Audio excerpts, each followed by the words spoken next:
Welcome back to A Celtic State of Mind. I'm Paul John Dykes, and this week I'm delighted to be joined by Not The View. Welcome to A Celtic State of Mind, gentlemen. It's a second appearance for you, Joe. First appearance for Andy Murdoch and Jerry Dunbar. It's an absolute pleasure to have you on the show. Two ex-Celts you share a name with, Joe and Andy. Jerry, you're Jerry. Well, Michael Dunbar and what was the other one? Thomas Dunbar. There you go, there's your First list. Celtic team, I Brilliant. believe. Any relation? I'd need to find that out. I'd need to do some kind of genealogy thing. I hope so, but I doubt it. Really? Because one of them played for Rangers. He was Not him, not related to him, related to the other one. The starts have started. No, thank you all for coming in today. There's loads of fanzines on the table, and I've said to you before, be that through speaking to you before, Joe, or Jerry via email, Not The View for me has been a huge inspiration as a Celtic fan, first and foremost, to the point where I used to write to you guys. And there's loads of wee adverts in the back when I was missing numbers. There's the first 50 issues on the table here just now. And people might actually say, I'll start with yourself, Andy. People might say, what Celtic fans got to moan about now? Why the need for the Celtic fans to have a voice on things like, you know, podcasts and fanzines? But we have always got things that we need to take the boards to task about, don't we? absolutely. When the magazine started, one of the things it said was that our stadium is in need of significant work. Well, Yep. we're now sitting in a stadium that's 30 years old. And there's been precious little done, certainly in the last 28 years since the Lisbon Lions stand or Jock Stein stand opened. So, okay, what are the club doing about that? Because even simple things like ingress and egress, there's still real problems. You know, there's very narrow walkways. And that's, you have to challenge the club. Okay, what are you going to do about that? There's also constant issues with team recruitment. Sure, we'll touch on that later. But there are always issues. It's never going to be perfect. And unfortunately, the voice of the club, which is currently, or what was always the Celtic View, they're not always really amenable to criticism. So therefore, other outlets must be available. You're absolutely right. And the Celtic View's not really a thing anymore either, is it? I mean, that was it you guys that named it Pravda? Was that a Not The View? It might have been. It might have been. It might have been. Funny, there was one before this, and it was called The Shamrock. And it was produced in the 60s. It was definitely a kind of homemade kind of thing. And they were moaning about the same things, the board. Yeah. If you remember, when you went up through the Jane Field Street, there used to be a railway bridge went over, and it used to always be flooding. They were moaning about that. And nothing was done about that for decades, literally. So it was just a continuation of that, you know. The View. Yeah, the Celtic View. Was incredible. It's a case study. The Pravda doesn't even come into it. In the middle of everything that was going on, the Star Letter, which I think gave you a £5 for, or a £10 or something like that. Hats off to the board and Jack McGinn. It was quite amazing. It was so blatant. I think they call it gaslighting now, but quite amazing how they could get away with that for so long.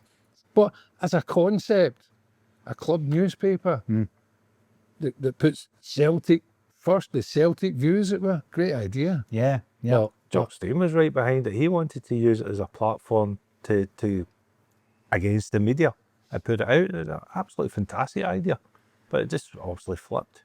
And get on about fanzines then and topics now. There's still plenty of topics for fans to talk about. I'm still going to away games, still luckily enough.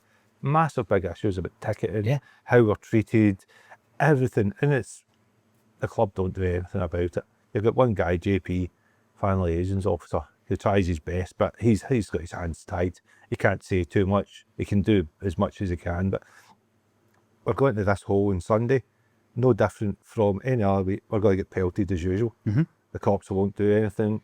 Celtic won't do anything. And we trod along again. You're right. And you know, in terms of a voice, there seems to be no voice whatsoever. I want to talk a wee bit about where we are as a club right now before we delve into the genesis of this phenomenal fanzine, which is still going strong to this day. We've got the first 50 issues on the table talking about things like crisis, what crisis. Tom Grant, who was on the show actually a few weeks back, and he spoke about the fact that, you know, when Fergus McCann rebuilt Celtic Park, there was a kind of stage 2, which was, a lot of that was aesthetic, which, and he goes to the games now, it's still not been done. It's still breeze block wherever you look, unless the fans do something about it. So let's start off with European endeavours. And reading some of the early issues of this, we were miles away from being a European team in the late 80s, you know, and I lived right through up until Martin O'Neill's time before I saw a team that progressed beyond Christmas in Europe. And then it gets to the point where we've got an opportunity to do something, and we can do something this season. And after the Bayern Munich game, Rodgers says, this is what I need. And to this moment, as we're sitting here, we still don't have it. Joe, I mean, what is it with the Celtic board? Do they not believe in Brendan, or do they simply not share the same ambition? I don't think it's just Brendan. You go back, all the managers have said, right, we need to build for going into Europe. We need to this. Personally, I don't know why they don't shout about it more. Now, the likes of Brendan, for example, just now, I think he stated that we need to be, he was looking for certain players coming in, etc. I don't want to know later on when Brendan's writing a book what his thoughts were during this time. I want to know them now. And if he's not got the balls to say it, I'm not interested in him then. I want the manager to turn around and go to us, the fans, I've asked for A, B, and C. The board haven't given me it. Guys, this is where we are. Yeah. Be truthful, we know what the board's like. Brendan's having conversations with them. Tell us. We'll be on side with them. We'll be on side with any manager that done that. It's what you're looking for. It's a bit of transparency, a bit of honesty. As I said, I don't want to read it later on in his memoirs. That's not good to me. No, you're right. And see, if we go through even the lifespan of Not Review, there's been a lot of European embarrassments. You know, I think back to Liam Brady, Neuchâtel Xamax, and Gordon Strachan. And then even when you get beat from one of the big boys, it's embarrassing. It's horrible as a Celtic fan. Was that the worst in that kind of period for you, Andy? The fact we couldn't get beyond Kairat? That's obviously hideous. Jerry and I were discussing before we came down. Last time we won a post-Christmas European Cup top-tier tournament was 1974. That's the last time we won a post-Christmas knockout. You've got generations of fans who've never experienced that. We're now 21 years since we beat Barcelona in a post-Christmas European. That's the last one we did. It's absolutely shameful. And it's such a false economy because Kairat's just the latest. I think that's now the fifth in a row Champions League qualifier that we've failed in. Okay, let's do the arithmetic. That's the guts, or probably north of £100 million we left on the table.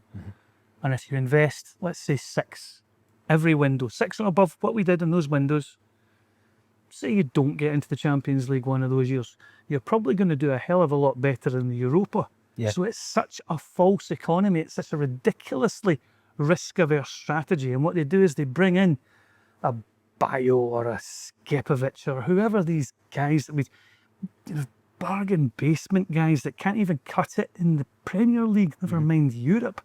And it's just dispiriting. The only time in the last X number of years that we've behaved, in my opinion, as a big club is the windows of summer 21 and winter 21-22.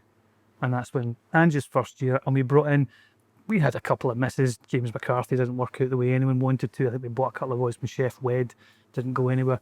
But other than that, we brought in 8 or 9 first team starters. You look at that window of January 22, Hatate, Maeda, O'Reilly, straight in to improve the first team. Celtic behaving the way I want Celtic to behave. And basically since probably the next window, when conveniently, you'd never believe this, a guy called Lawwell re-entered the building. In fact, 2 of them did. We have diminished as a squad ever since then. I know we won the treble, but you win the treble slightly hamstrung. The last really good, Alistair Johnston came in, he was obviously excellent. And we've maybe had 1 or 2 isolated others, but by and large the windows have been, everyone's saying that window was worse than the last one. Where does it end? Well, actually it ended in Kazakhstan on Tuesday, when again we just blew it, because you can bet every big team in Europe was watching that game going, please win, we do not want to go there, as step one. They might also be looking at the fact that they tend to take 7 off us in big games, but we've left the money on the table again. And to me that's corporate negligence. And there's 2 people in the building that are responsible, one mainly, because he appointed everyone else. Yeah, and that's the big issue at the minute when we're talking about this and people talk about boycotts and action and all this. It's completely different now. They are in control, Jerry, aren't they? I mean, Absolutely. what can you do as a fan these days to affect change? Oh, absolutely. But I don't know. When all the sack the board stuff before, you said it yourself, there was a goal. We had to get rid of that board, and somebody had to come in and take the club forward. They had no answer to the Taylor report, or they had no answer to any of the problems that were facing loads of football clubs at that time. At the moment, we've got, and they dangle at the minute the baubles in front of you and say, look, this is how many cups we've won in the last 15 years or something. It's quite incredible, actually. It's the trophy hall. And the other thing they've got dangling in is this. We have this waiting list of 30,000 people. So go ahead, boycott if you want. This guy here will take your ticket.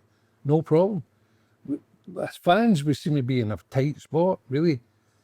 But it's like before, when you got Fergus comes along, when the old board were there, suddenly Joe Beltrami and all these fellas were coming on to the project. That made them sit and think about it a bit, you know?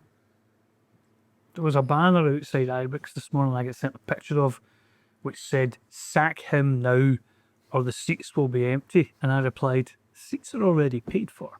This is it. So They're in control. Yeah. They're absolutely in control. So I'm going to come to you because this is going to go out before the weekend. Huge disappointment in the transfer window in Europe.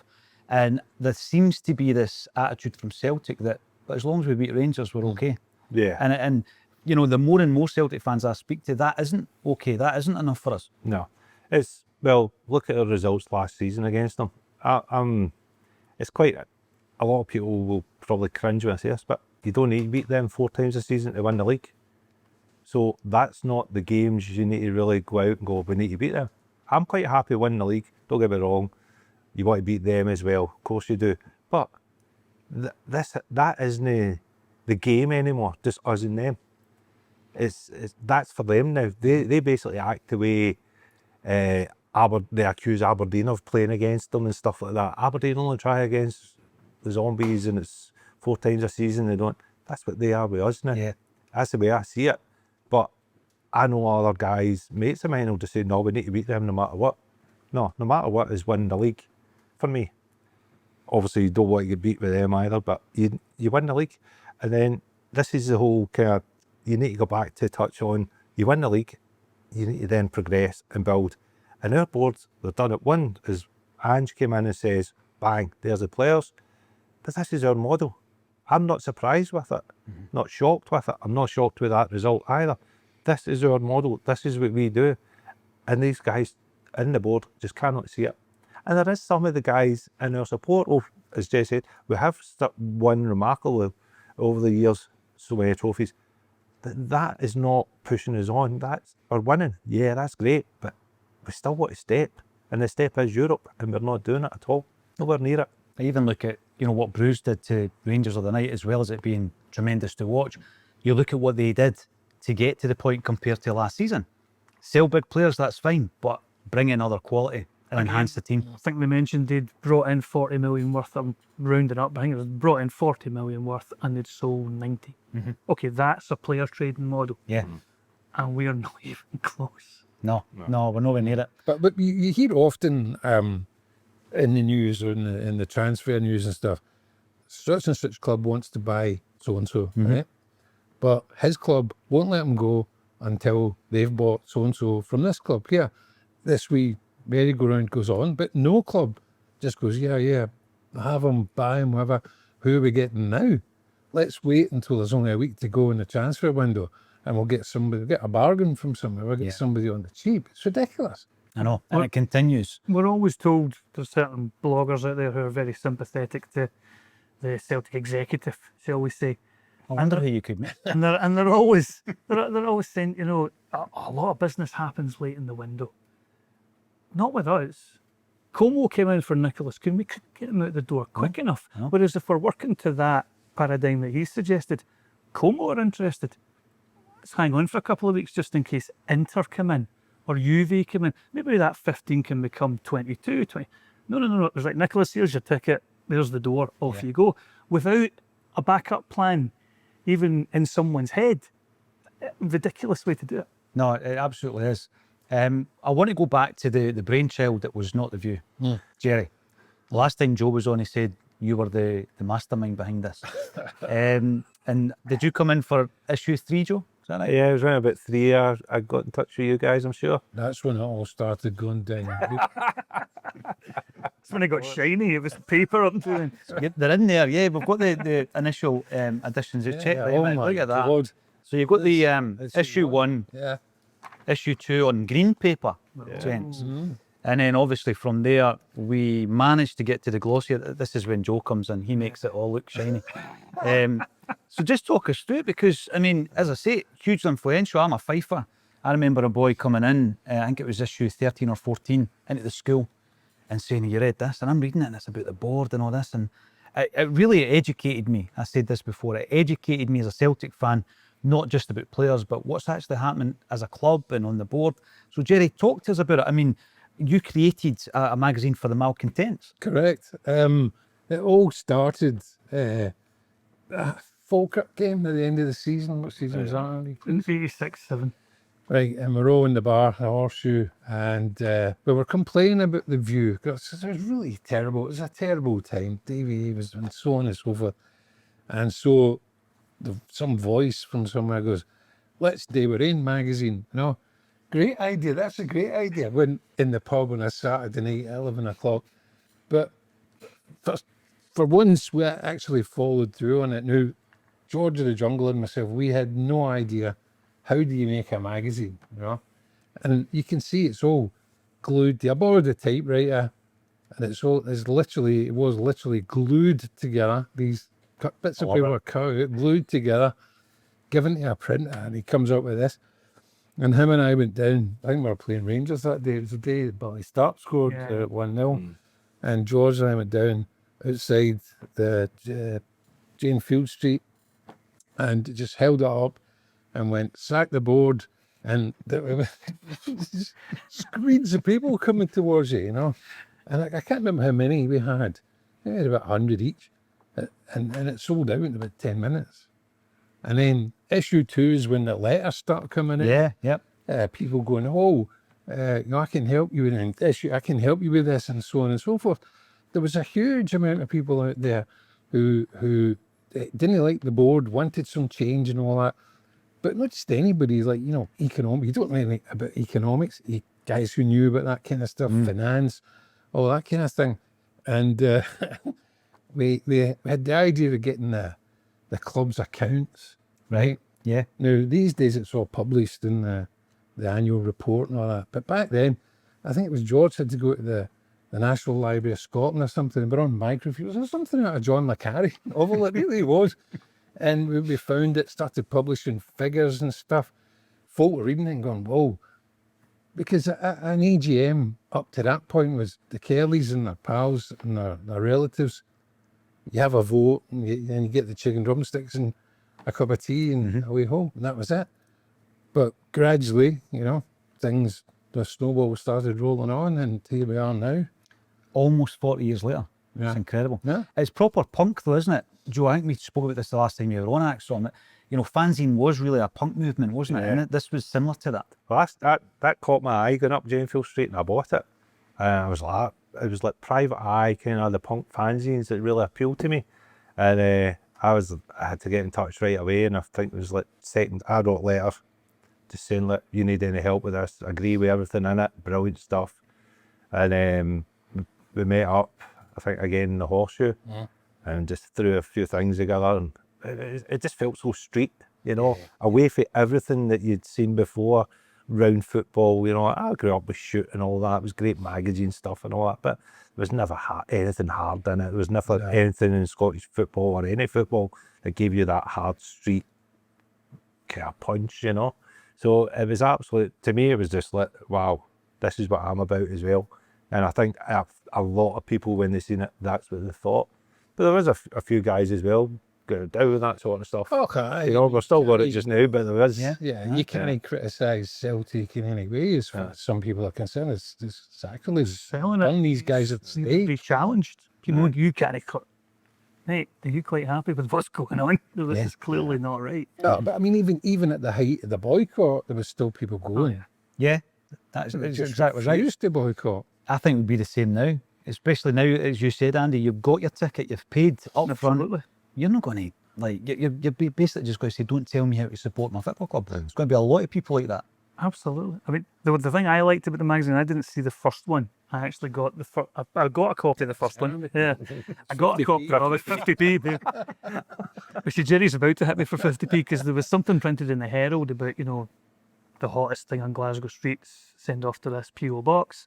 And my brother sent off a thing going, you know, and because we hadn't seen it outside the ground because I don't think the Govan team we would come in from London Road and the Govan team weren't selling at that point. And Jerry sent us a free copy of the magazine, which is very generous of you. Thank you very much. Good man. And I always remember the thing about it. The thing that got me was I was 16 when it came out. So like you, a lot of the board and ownership didn't quite get it, right? I like the irreverence of it because I think his issue 2 has a teach yourself French with Maurice Johnston. And it's him trying to sell stolen tracksuits in a nightclub or something. Strongly. Yeah, in Frongley. And he says, Je suis Maurice Johnson. And the bouncer says, Me no care, Je suis Maurice Chevalier. And it's that kind of thing. I just really dug that. I really enjoyed that side of things. And the Bible passages. I know. The book of wisdom. Gnashing of Book of teeth. Wisdom. Oh, no. Wailing and gnashing of teeth and all that. I used to seek that out. This one, I started putting thanks to people in it, right? And the board just to read it and look through the names. No, they did. Look through names, and there's a blank space there. See that? All right. So Yeah. who did Because you get told to? I'm not telling you, right? But somebody phoned me. Yeah, you need to get my name out of that. Is that right? Oh, aye. Wow. Yeah. That's astonishing. And I mean, as I say, it was something that started to grow and grow, as did the discontent a few seasons later again. I remember reading fairly recently some of the early editions, and you were talking about Celtic needs to go public. Now, I didn't even understand what that meant at the time. And you were saying, you know, we need a new stadium. And I think you suggested between 40 and 45,000 would be a good size. How much does that show the vision of Fergus McCann when he comes in and builds it in at 60,000? It was not only that, not the genius was convincing everybody that you needed a season ticket. Absolutely. You think about the seasons where you could just walk up to the gate and pay, but he convinced everybody. And once you've invested in that, it's difficult to walk away I from. remember when the stadium first opened as a 60,000 stadium, and George actually said, he wrote an article in one of the magazines, just said, I think we're going to be looking at a lot of green seats a lot of time. For a lot of years, he was perfectly correct. But of course, the wisdom of building a stadium X amount bigger than your closest rival has come to fruition in the last decade. Yeah. Because we are automatically X million ahead of them before a ball is kicked or a sponsorship contract signed. And I think even George went, okay, yeah, Aye, goofed, fair play. but okay. But Fergus as well done simple things as well. Was free travel. Yeah. Again, that was like unheard of. Giving football supporters free travel to come and see your team. Now, you're willing to pay anyway. But there was an RV thing thrown in. I thought it was brilliant. I used it all the time. It was great jumping the train up. Yeah. You know, free Like travel. they actually want you to get there, where I think in Germany they've got something similar, haven't they, in some of the clubs. And you're looking at that and thinking he was a visionary. Prior to getting to that point, though, I mean, there was some real low moments you mentioned. You brought him up, so I'm going to have to say it, Maurice Johnston. And obviously you guys are covering that. I mean, that was like earth-shattering at the time, wasn't it, that Mo would do that, and there was songs printed in the View and all that kind of stuff. I mean, take us back to that point. That's front page news back then, wasn't it? Yeah. Bill McMurdo had a call-in. Do you remember these things? Call-in, and you would get news, you know. And his whatever he was, he phoned me and he goes, I've got a great story for you from Bill McMurdo, straight from the horse's mouth. And I'll come up to your house and I'll tell you about it, you know. And he told me something. I thought, that can't be, that doesn't ring true. That's not that big a story, you know. And then 2 days later or something like that, Maurice Johnson signs for Rangers. Quite incredible. Joe, see if you're a Celtic fan in that era, and he was one of, or your hero, because I don't know if he was your hero, but Brian McClare talks about this, how he was the unfashionable one and everybody loved wee Mo, and he does that to us. And Rangers pull your pants down in public as well. I mean, at that point, did you just think this board isn't fit for purpose? Because we, I think, as a football club, showed an amateurism about how we dealt with that.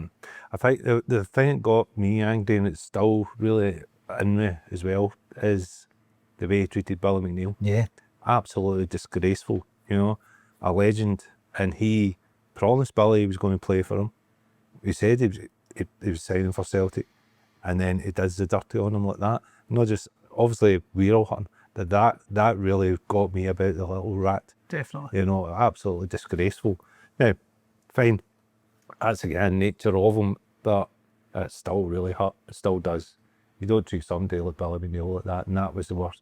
The board as well, we read later on, they could have blocked it, all the rest of it. To what purpose? At the end of the day, it would have just dragged on. Say the little rat wanted to go, so there he was away. You know, but the Billy McNeil thing still hurts. It was shocking behaviour. It's horrendous. And Roy Aiken talks about that, I think, doesn't he? Because Roy was a bit of a go-between back then in the international games. He apparently started the process. It was actually the Scotland-France game in February '89 where the subject first emerged. And then, of course, later, well, less than a year later, Roy's out the club. You know, so I don't know if there was a blame game going inside Celtic Park about who caused this, who caused that. But, you know, we lost Tommy Burns and Roy Aitken within 6 weeks, which is hideous squad management, no matter how you look at it. And wound up finishing 5th.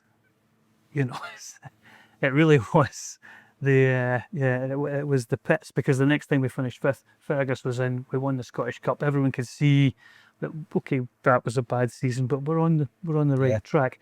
At that point, that was definitely the down plunge of the roller coaster. It was not fun. You're right, in the trajectory, you knew where you were going. Yeah. By the time you get to issue 39, we're happy to win the 10 at 6s. Look at that. I remember watching it. St Johnstone, we beat it. Yeah. In fact, I think Cascarino scored. And I used to... It might be. It might be Half them. I wrote to you guys because, as I say, I loved Not Review, and the proof is here, Jerry, because you wrote back to me. Look at that. Not Review letter. It's beautiful. It's a typewriter. Even you sign it in green biro. Sweet. Look at that. That is phenomenal. And I kept it all these years. That was 1992. How's the Jerry. spelling? The spelling, it's great. And you even printed my wee caricature of Paul McStay here as well, and I've kept that, and I always will keep it. So I've loved the view. It got to a point as well, though, where the fans thought enough is enough. This is a great vehicle and a great platform, and people started mobilising, and Save Ourselves was born. Jim Orr, who I've later got to know really, really well, was part of that. And he gave me some brilliant footage, Jerry, that you're in. And it was at Shettleston Halls, and as you say, Beltrami was there. That's right. What a speaker he is, or was, sorry. Brian Dempsey, Dempsey, gave a great speech. Unfortunately, the footage of you speaking wasn't available, or that would have been in that wee snippet as well. Talk to us about that. Did you think at that point the fans could affect change? But as I say, there's a snowball starting to go on, and guys like Beltrami, I mean, goodness gracious me, this isn't fans clacking nonsense out on a typewriter. This is big hitters who have come in, Brian Dempsey as well. And I think there was 500 people at the Shettleston Halls that time. That's, you know, but things are starting to shift along. But could you see how things are going? No, but within a couple of years, Brian Dempsey gave me a proxy to go to an AGM, and it was mental. We spoke before about the Kelly and White's AGMs would be very sedate affairs, you know, and Adele would come in and, you know, doing tea and biscuits and fairy cakes at the end of it. This was crazy. The place was full. It was like Les Miserables. It was like, you know, the songs of Angry Men and all that, you know. Beltrami gets up, gives them a doing. Len Murray gets up, gives him a bigger doing, one after the other, and he didn't have an answer. And at one point, I think it was Len Murray, but he goes, listen to the car park, you know, the voices in the car park, and you could hear Shaq the Lord, from the cut, it's just crazy. And these guys were sitting up there, shifting uneasily in their seats, you know. I think we need to remember though as well at that point, it was Celtic were going to the wall. Yeah, You absolutely. know, so it wasn't just a case of angry with the way the club's run, angry with the team, the recruitment, everything. We were going to the wall. So that was a major thing in our lives. And the board had no answers to any of this. These guys were driving it straight to it, the brick wall. They didn't have a clue. Now, moving the canvas line, all these stunts, everything, you know, is I see Terry Cassidy getting in a bulldog to sort us all out, all that nonsense. You know. So there was a major cause there. I think it united, you're probably talking about 90% of the support. You know, you still had people saying, no, the board are doing well, they'll see us through, all that. So that was the gel that everybody had. They had one thing in common was our club isn't going to die here. We need to do something, you know, and that was the major thing of fan protest, you know. Taking it back to now, the issues are a bit different, but that was, we might not have been sitting here if that all never happened. The thing that really was highlighted was that the guys who were on the board were utterly unqualified to be there. They were there on the basis of their son neighbours. It was nepotism, plain and simple. I was working in a shipyard at the time, which was a lovely place to be when Celtic What, were the shipyard too, was all about it? A guy came up to me. Dodging the draft. The ship. The Iraq war was on. And a guy came up to me, and an English guy, and he said, leave my mate, what was he called him again? It wasn't Kevin Kelly. He called him like Bill Kelly or something. Leave him alone. And I was like, what are you talking about? And he goes, your chairman. I was like, Kevin Kelly? And he goes, yeah, well, I worked with him at DL Steel Plant. He's a quality inspector in the steelworks. I was just, he's the chairman of Celtic. This is not someone you want negotiating a sponsorship or television contract. I work in IT. I couldn't do that. And he's a steel grader, which is a skilled enough job, but not in that sphere. And that's where all these guys were. You were talking about Tom Grant. I remember, I don't know if it was the interview. No, it wasn't the interview you did with yourself. It was when he did for Celtic's history. And he was talking about pestering the board to get on the board. And you're watching it going, why, Tom? What are you bringing to the party other than open hands for the money? Genuinely, I'm not dissing the guy, but what are you bringing here? Because when Fergus came in, to my mind, his ethos was, I can never be the smartest guy in the room. Viz Eric Riley coming in, Brian Quinn coming in. These guys are something in the industry that they've worked upon. And that wasn't the case for these guys. These guys hadn't gone out and proved themselves in their industries as leaders. They were, I think, when Fergus finally took control, you wrote an editorial which said something like these tiny frightened men. And that was it. These were guys absolutely trapped in the headlights with no idea what to do. No, you're right. And, you know, in terms of where we are now with the board, I just think it's stale, where you've got people who are on there that, unless they're bringing a lot to the table that we are unaware of, they've been there for 20 odd years and you're thinking, what are you bringing? Where's the, you know, the dynamic approach to making Celtic a proper global brand and communicating with fans? It's never been easier to communicate with fans. Yet nothing's came out. Still Michael Nicholson, that. Well, the guy who was the editor of the West Island Free Press, the guy who was an MP, a tremendous public speaker, it must be, you know. And when was the last time we heard anything from him? Yeah. Nothing. What does he do up there? Silence. Someone put it to me about a year ago, the Celtic board is too old, white and male. Oh, massive lack of diversity, really. I'm looking at, there's a wee bundle in front of you, Joe. I didn't place it there deliberately, but this, I'm not going to say they were your rivals. I would say that many of these other publications that popped up post Not the View were inspired by Not the View. Some of them even look like Not the View. How does that feel that you became inspirational and influential within the Celtic kind of media world back then? We were kind of more the merrier, weren't we? We weren't too bored about it. You know, we weren't.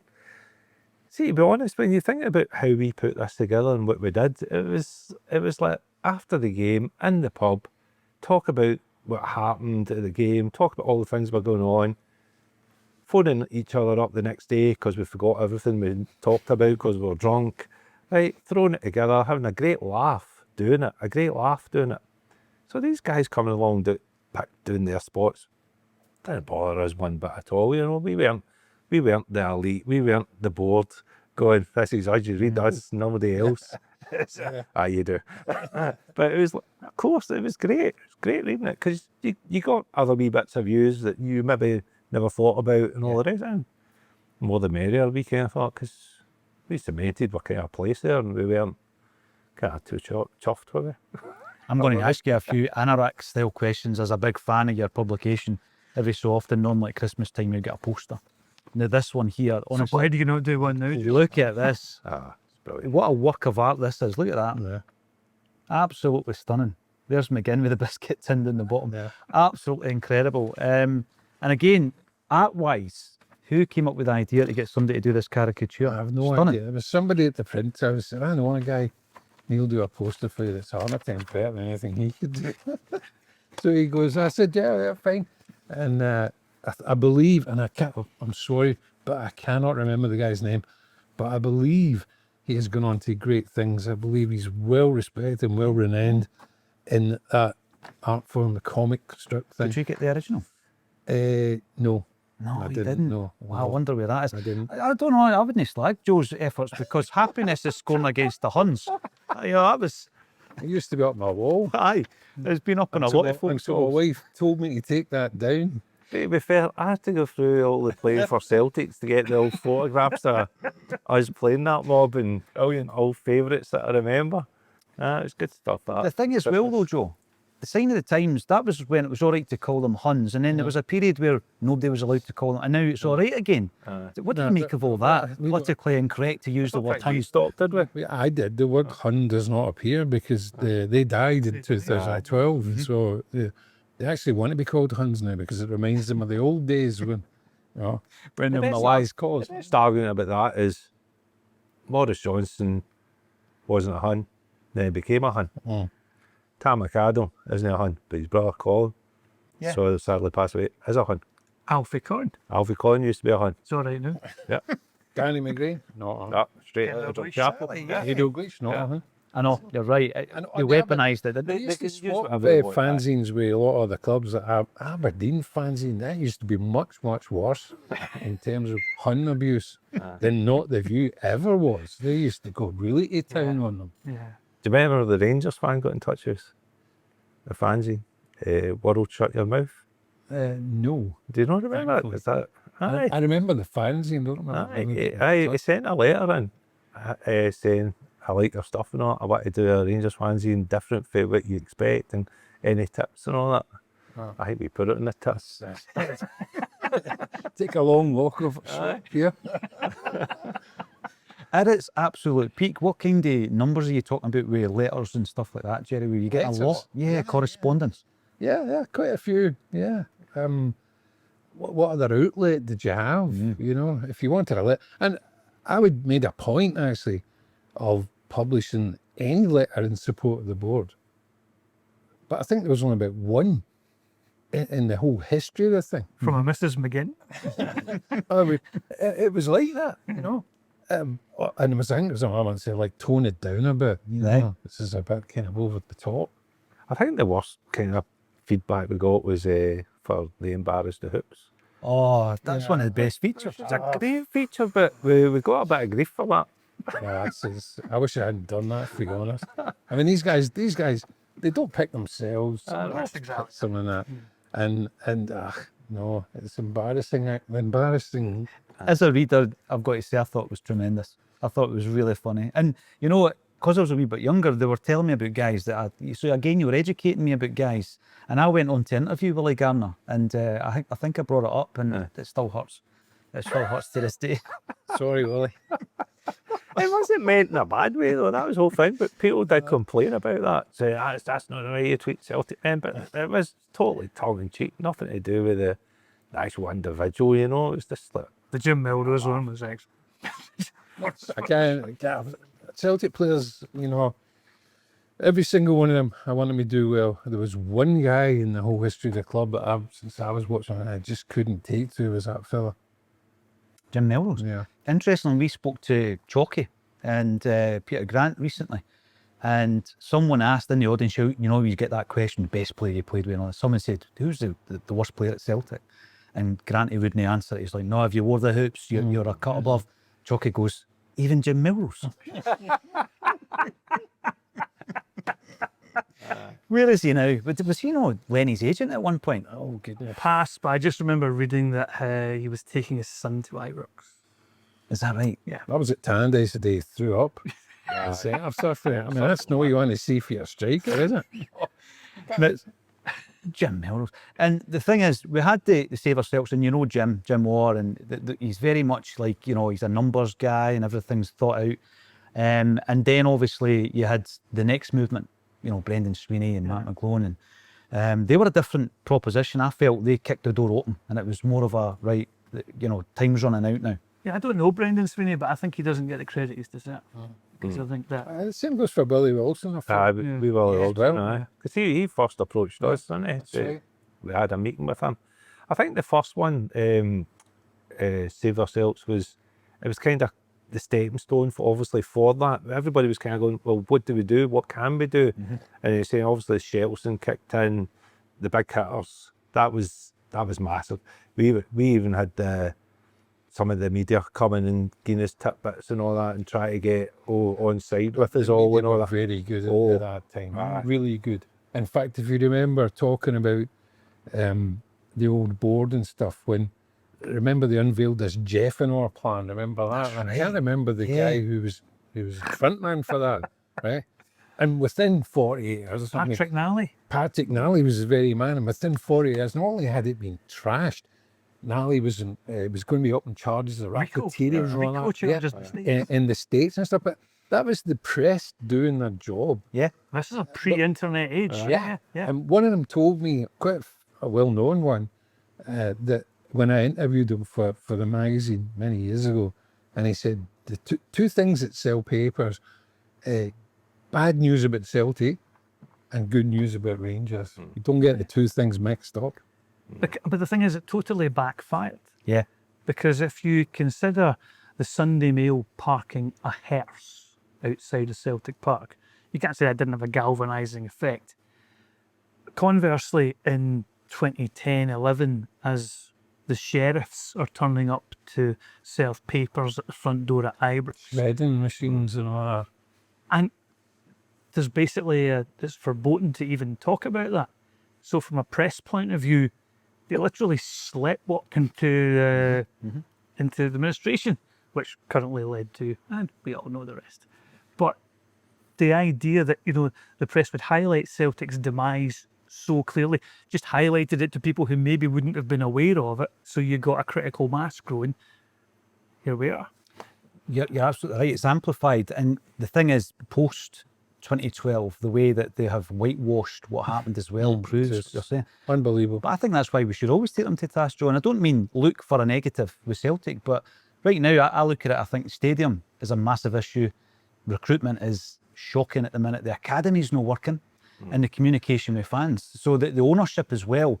There's this whole question around, you know, there's one guy calls all the shots on 34.7% shareholding.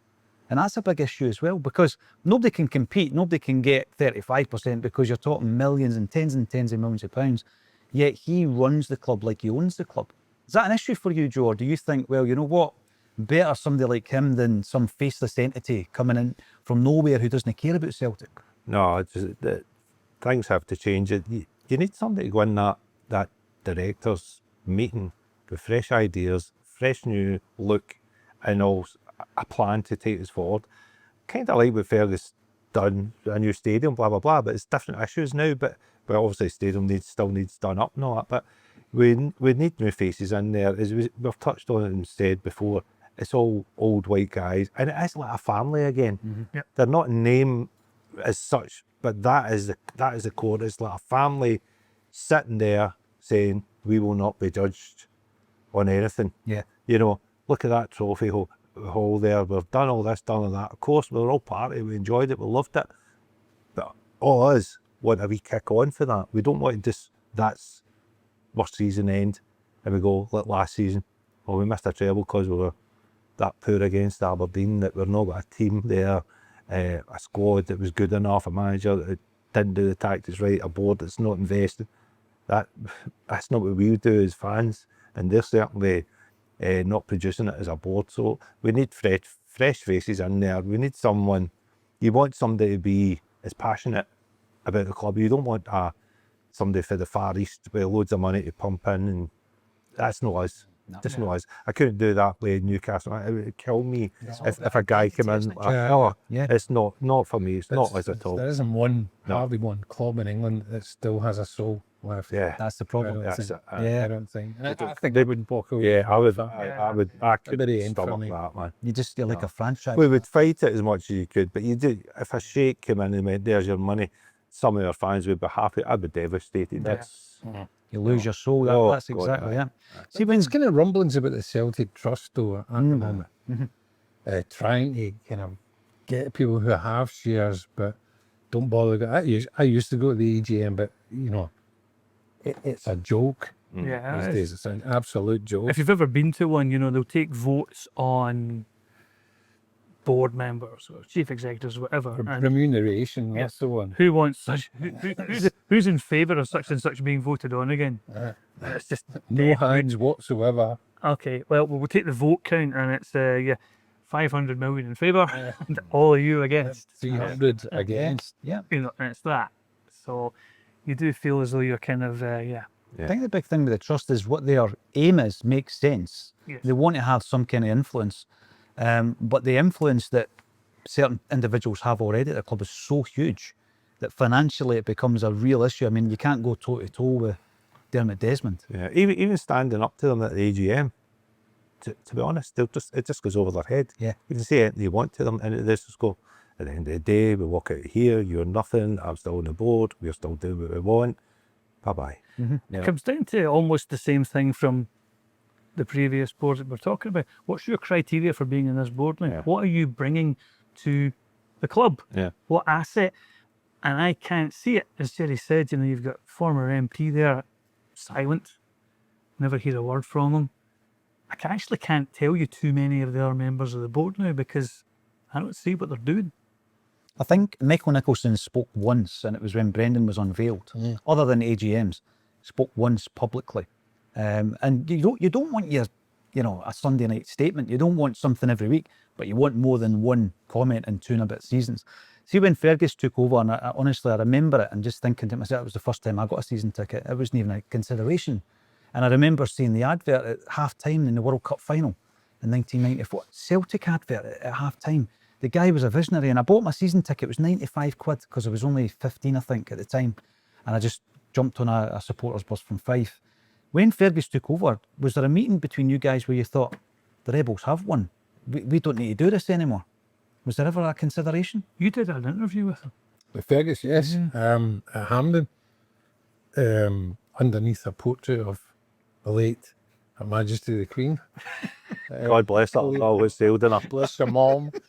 And it was great. I mean, I never got an interview with Jack McGinn or although I did meet Jack McGinn, was a lovely man. He had some good ideas, but you know, obviously he's just there to be a mouthpiece and take all the flack. But was there no, I don't think so. But they were talking about Fergus there. He came out and took the establishment on. He took the SFA on, referees, Absolutely. all the rest of it.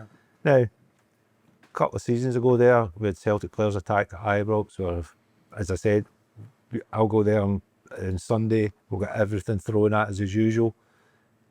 Where's our fighter? I know. Coming out and say, Joe Hart getting made to play and a bottle smashed in his penalty box. Made to play in that. Yep. They never cleared. How did they know they cleared all that? That should have been a straight walk off the park. No, we're not playing in this. That's it. Where's the voice from? One of their own our staff establishment? gets hit in the head Aye. by a bottle. Yeah, I'm not saying we're angels. You know, we've got bombs in our sport, but these incidents at Ibrox alone is beyond me how we're still playing there. Yeah. You know, that SFA should didn't get involved. We should have had somebody gone in, right away, battering down the door and going, this is unacceptable. Our team isn't playing there. Do as you wish. Drop us points all you want. Fans, this is why we're doing Make the stand. it. Bizarrely, they're now called TNT, but they're still broadcasting from that stadium when they were told you can't bring one of your pundits in Yeah. because we can't guarantee his safety. Yeah. What is that? Can you imagine that happening at Old Trafford? Can you imagine that happening at Anfield? Absolutely extraordinary. I know. situation. And you need someone, as you say, to be the spokesperson, to be the voice of the fans and support us, Joe, because you're right, it's not just fans, it's our players, it's our staff. Unsafe. I think Brendan Rodgers was pelted with missiles the last time we were at Ibrox as well. And in relation to the fanzine then, we're on 310, you said, Jerry. Correct, yeah. That is astonishing. Yeah. That is astonishing. Particularly when you think about, you know, bad it is. printed media. We've only got 12 jokes. It's incredible. Printed media is dying all over the place, and you're still here. How different is it now? Is it mainly subscription based? Or are you still doing guys standing outside the stadium? They all chuck it like him, but I was 51. 51, and I said to him, Chucked his paper round at 51. you can't do this anymore, Jerry. Oh, you're joking. believe it or not, my wife used to sell it at the street corner, and she saw everything, right? It was quite incredible stories, but I think the best one was a guy. She was selling a magazine, and a guy from the flats across the road, he comes beetling over. He used to come beetling over to get a magazine, you know. And this one day he was coming across the road and he got knocked down by a bus, right? And we're all sort of picking him up off the street and all that. And about 6 months later, he comes, same guy, right, comes hurpling over and he goes, have you got that issue number 127? The one he didn't get when he got knocked over by the bus. She didn't give him a freebie to the ambulance. Print media, people want things online and they want it for nothing, right? Fair enough, that's the way it goes. But I still buy Private Eye Yeah. every fortnight. I still buy music. Joe, what's your view on music? Yeah, Physical? I've never stopped vinyl. You know, people say it's a revival. It never went away, really. You know, it's I always bought vinyl and got to gigs. Young bands are still selling it. So for me, like Jerry, Private Eye, I like a good read. Still like buying a book, Yes. especially if I've got a holiday coming. A couple of books go with me. Hard copies, definite.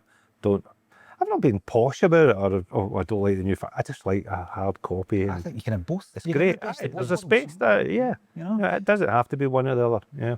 There was a special, sorry, and there was a 9 in a row special. And when I was looking at these this morning, I was thinking to myself, you ever thought about publishing books on the 40-year period? It's only 2 years down the line, I think. 40th anniversary. What material? You've got to understand that I'm extremely lazy and I doubt I would ever get around to it.